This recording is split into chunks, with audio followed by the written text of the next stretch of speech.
Olá, seja bem-vinda. Vamos dar continuidade a mais uma doença de pele, o melasma. Essa palavra melasma é derivada do grego melas, que significa negro. É um distúrbio que tem como característica principal manchas castanhas, claras ou escuras, geralmente na região da face. Segundo alguns dermatologistas, o melasma trata-se como uma doença crônica, com fases de melhora e piora no decorrer da vida. Ocorre com maior frequência nas mulheres, mas também pode acometer os homens. Além de fatores hormonais e da exposição solar, também tem a tendência genética, a predisposição genética e características também raciais, questão de cor, pele negras, peles brancas também. E isso tudo influencia no surgimento do melasma. Esta disfunção estética, ela acontece por alguma descompensação, um desequilíbrio no mecanismo fisiológico do melanócito. E o melanócito é uma célula responsável pela produção de melanina, que é uma das mais responsáveis pela proteção da pele contra as agressões promovidas pela radiação solar. Então, a melanina, que ela é responsável por proteger a nossa pele contra as radiações solares. Então, quando há um desequilíbrio, quando há um crescimento acelerado na produção de melanina, que é feita pelos melanócitos, é onde apresenta o melasma. Um dos fatores pelos quais o melasma acomete as mulheres são os hormônios femininos. Mulheres que fazem uso de anticoncepcionais orais ou injetáveis têm tendência a apresentar melasma. A gestação também tem tendência a apresentar o melasma. Já não é o melasma que é conhecido, é o cloasma. É um melasma, só que na gravidez é chamado de cloasma. Por isso que nos momentos em que a concentração de hormônios femininos aumenta, o melasma também piora. Então, quanto maior a quantidade de hormônios, pior é a produção de melanina, né? Aumenta a produção de melanina, que é o que piora o melasma. Quem tem essa predisposição? As manchas que aparecem principalmente na região das maçãs do rosto, da testa, do buço, elas são causadas pela exposição solar exagerada e também sem proteção. A gente sabe que o sol é o grande inimigo da nossa pele. Se não se proteger, realmente o custo vai ser bem mais caro, né? Vai ser muito maior o custo com um tratamento estético ou até mesmo dermatológico do que investir em filtro solar todo mês. O tratamento dele não acontece do dia para a noite. É um tratamento demorado e ele exige, acima de tudo, paciência. Alguns tratamentos estéticos podem ser feitos, peelings químicos, laser, luz pulsada e até mesmo o uso de hidroquinona, só que com uma atenção voltada ao uso de hidroquinona, porque ela pode causar um efeito rebote, que seria aquele efeito contrário ao que eu esperava. Em vez de melhorar a aparência do meu rosto, clarear, ela pode apresentar o quê? Despigmentação da minha pele. Já viram aquelas pintinhas brancas, para quem já fez uso de hidroquinona? Pois há umas pintinhas brancas que aquilo vai o que? Causou um efeito rebote da hidroquinona pelo uso da hidroquinona e despigmentou minha pele. O primeiro passo para um tratamento é compreender que a pele, ele é acometida, que a pele que é acometida pelo melasma, ela é uma pele em desequilíbrio, como foi dito, houve um desequilíbrio na produção de melanina. Então, existem algumas técnicas importantes, né? Antes mesmo você vai avaliar o seu cliente, por isso que tem que ter uma ficha de anamnese, com perguntas e todo anotado, né? Se o cliente faz uso de anticoncepcionais, no caso, se for mulher, se está grávida, se tem histórico na família de melasma, como é que é a alimentação, como é que são os cuidados diários também desse cliente. Então, algumas técnicas eu vim apresentar para vocês que podem ser eficazes para reestruturar a pele. A primeira técnica é o tratamento de hipercromia, que seria o quê? Hipercromia quer dizer aumento da coloração, né? Aumento da cor da pele, da pigmentação da pele. Então, tratamento de hipercromia é usar filtros solares com alta proteção, de preferência aqueles fotoestáveis. Segundo, hidratação, somente ingestão de líquidos, né? Água. A nutrição também é outra técnica. Quarto, o fortalecimento do sistema imunológico, saber se aquele paciente como é que tá, se ele tem alguma doença autoimune, se ele é aquele paciente que gripa, que tem resfriado diretamente, se tem alguma alergia, saber como é que tá. Então, assim, também tudo isso tem a ver no meu tratamento contra o melasma, né, no meu cliente. que é o fortalecimento do sistema imunológico. Como é que está a imunidade do meu cliente? Quinto, estímulo na síntese de substâncias, se faz uso de colágeno, principalmente colágeno, porque é aquele que dá elasticidade, né? Que é aquele que protege a pele, aquela proteína que dá elasticidade, dá sustentação à pele. Como é que é feita a produção de melanina? Existe um processo chamado melanogênese, que nós vamos entender agora como é que é esse processo de formação. A melanogênese, que é a síntese de melanina, que é a produção de melanina, ela é realizada por células especializadas, que estão localizadas onde? Na camada basal da epiderme. Quais são essas células? Melanócitos. Os melanócitos são aqueles que produzem pequenas vesículas chamadas de melanossomas. Essas vesículas chamadas de melanossomas, que nessas vesículas possuem quem? A melanina, que é onde vai produzir a melanina, que é aquela que dá pigmentação, que dá cor à pele. E essas pequenas vesículas chamadas de melanossomas são aquelas que são encarregadas de produzir, armazenar e secretar a melanina para os queratinócitos. Então, no momento ali, o melanócito, eles produzem pequenas vesículas chamadas de melanossomas. Essas vesículas, dentro dela, possuem a melanina, que essa melanina vai ser produzida, distribuída para quem? Para os queratinócitos.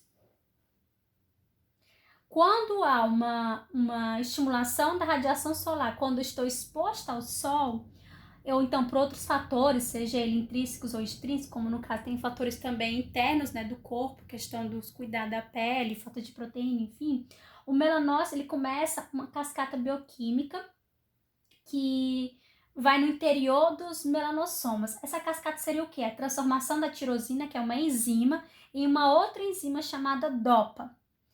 A enzima DOPA ela se transforma em dopapaquinona. Então, essa dopapaquinona ela se divide em duas vias diferentes. Uma é a via de formação feomelanina e a outra eumelanina. A feomelanina era aquela melanina amarela e vermelha que apresenta em pessoas de pele clara. E a eumelanina, aquela melanina marrom e preta que se apresenta em pessoas de pele escura. Essa melanina ela desempenha um papel importante na produção do núcleo dos queratinócitos, que funciona como um escudo contra os danos causados pela radiação. Então, a melanina ela é essencial para o nosso organismo, para a nossa pele, porque ela protege a nossa pele contra as agressões solares, contra fatores intrínsecos também. Esse é o processo de melanogênese, que é a síntese de melanina. Por que temos dificuldade de eliminar as regiões escurecidas da pele? O melanócito, ele é uma célula dotada de memória, né? E ela é muito sensível aos estímulos. Qual foi o estímulo? Estímulos externos ou internos. Então, ele é muito sensível. Então, quando há um cuidado, quando não há um cuidado, né, do seu corpo com a exposição solar, ou mesmo até o uso de hormônios, no caso de mulheres, há uma produção acelerada de melanina pelos melanócitos. Então, ele começa a produzir mais melanina, porque como ele é sensível, então quando há uma agressão à sua pele, a tendência dele é produzir mais melanina, justamente para proteger a tua pele contra esses agentes. Por isso que há uma dificuldade de eliminar, porque quanto mais você se expor ao sol, quanto mais você não tiver aqueles cuidados diários, mais ele vai precisar produzir células, né, no caso a melanina, para poder proteger tua pele contra esses agentes. Outro tipo de doença que nós vamos ver é o vitiligo. O vitiligo ele é uma doença que faz com que as células de pigmentação da pele, que é aquelas células que fazem a pessoa ter um determinado tom de pele, comecem a morrer. Quais seriam essas células? Os melanócitos. Então, o que é o vitiligo? É uma doença que há morte dos melanócitos, quando há morte dos melanócitos e elas ficam despigmentadas, no caso sem cor. E essa doença ela pode acometer somente regiões, braços, mãos, faces, só que também ela pode apresentar também outros tipos de regiões do corpo, até nas regiões inusitadas do corpo. O principal sinal e até mesmo sintoma do vitiligo são manchas esbranquiçadas pelo corpo. Na verdade, é o único sintoma. Dificilmente vai ter coceira, febre, outro tipo de sintoma, só se for um extremo mesmo, assim, caso bem avançado, grave, com algum outro tipo de infecção. Mas o único sinal do vitiligo são as manchas esbranquiçadas na pele.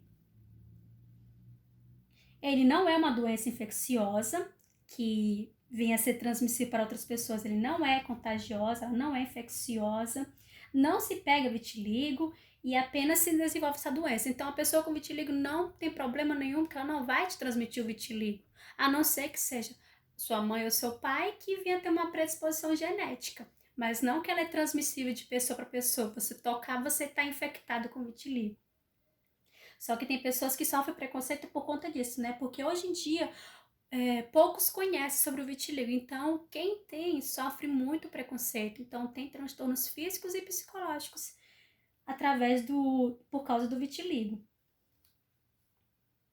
Ele não tem uma causa específica, igual eu falei, pode ter uma causa como predisposição genética ou até mesmo a questão como ocorreu a morte de células melanócitos na pele e aí não há produção de melanina. Então isso é por conta disso, né? A única coisa é por conta da não produção da melanina. Isso é o que acontece com o vitiligo, a não produção da melanina, mas não tem uma causa específica. Como ela não é infecciosa, ela não é contagiosa, então não há uma causa específica. Pode ser também até por predisposição genética. O tratamento do vitiligo, ele não tem cura. Só que pode estar usando medicamentos que ali amenizam, tentam suavizar mais a questão do descoloramento da pele, como cremes e pomadas com corticoides também. Certas pomadas de uso prolongado, ela consegue barrar mais a evolução da pele. No caso, assim, alguns corticoides, ele consegue barrar na questão de defesa da pele, né, do organismo. Porque já que a gente viu que o vitiligo é a não produção de melanina, quando há uma baixa produção de melanina, então os corticoides ele pode barrar isso e fazendo com que melhore mais o descoloramento da pele e não venha aumentar essa falta de produção de melanina. Então ele ajuda um pouco a proteger a pele contra os agentes que possam vir aumentar os sinais do vitiligo. Temos também terapias de luz, que é uma opção mais comum no controle do vitiligo. Em certos casos, ele pode requerer uma intervenção cirúrgica que faz enxerto de melanina no local onde há descoloração. O tratamento ele é individualizado e deve ser feito de acordo com as necessidades do paciente. Nós tivemos um caso bem famoso, né? O cantor Michael Jackson, que já é falecido, ele, durante sua juventude, quando ele era negro, ele teve vitiligo. Por isso que ele fez a cirurgia, que também conta que pode ser feita a cirurgia, né, que ajuda a fazer um enxerto de melanina, pode também ser feita a cirurgia. Só que no caso dele, como ele sofreu muito preconceito por ele ser negro também e ele teve vitiligo, então ele fez a cirurgia para remover toda aquela parte negra do corpo, ou seja, ele ficou totalmente sem melanina, branco leite. Esse é um caso bem famoso de uma pessoa com vitiligo, para quem nunca deve ter visto, mas é uma doença que, justamente pela falta de melanina, ela não tem cura, mas ela pode ter um tratamento, né, fazendo assim com que barre, que ela se agrave para a região do corpo, e também tem a questão da cirurgia.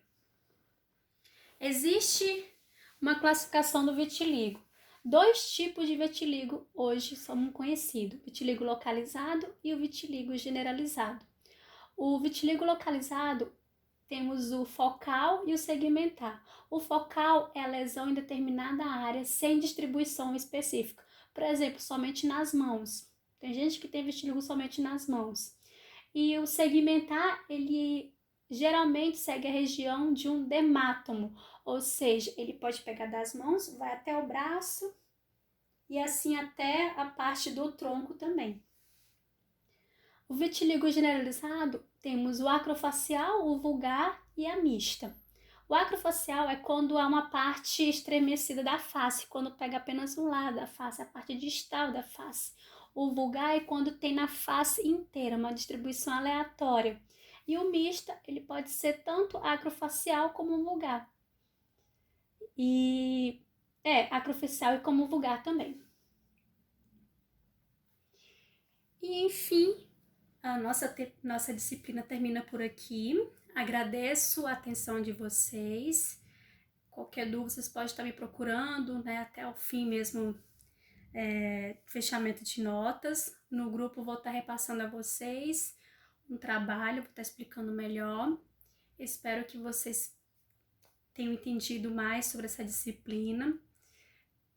Eu sei que nem todos, né, conseguiram ter acesso ao conteúdo, mas qualquer coisa eu tô por aqui. E assim diz, entender o fim de um ciclo é tentar o começo de outro. Se acaba aqui a nossa disciplina, outras virão, né, até o final do curso de vocês. E tudo é questão de aprendizado. Vocês têm que buscar mais, conhecer mais. Se vocês querem ser um excelente profissional, tem que estudar, tem que se atualizar, façam cursos, ou seja, encarem mesmo de frente. Muitas barreiras vão vir, vocês vão passar por muita dificuldade, até preconceitos também. A concorrência é grande, principalmente no mercado de estética, e também o mercado de estética ele é muito amplo. E esse é o meu conselho que eu dou para vocês. Se aperfeiçoem na área de vocês, façam curso, se atualizem, estudem mesmo, porque o que diferencia não é se você tem um curso ou não, e sim a sua competência. Se você é um profissional que se atualiza, se você é um profissional que corre atrás de novos métodos, novos recursos. O meu muito obrigada e que tenham um bom descanso e fiquem com Deus.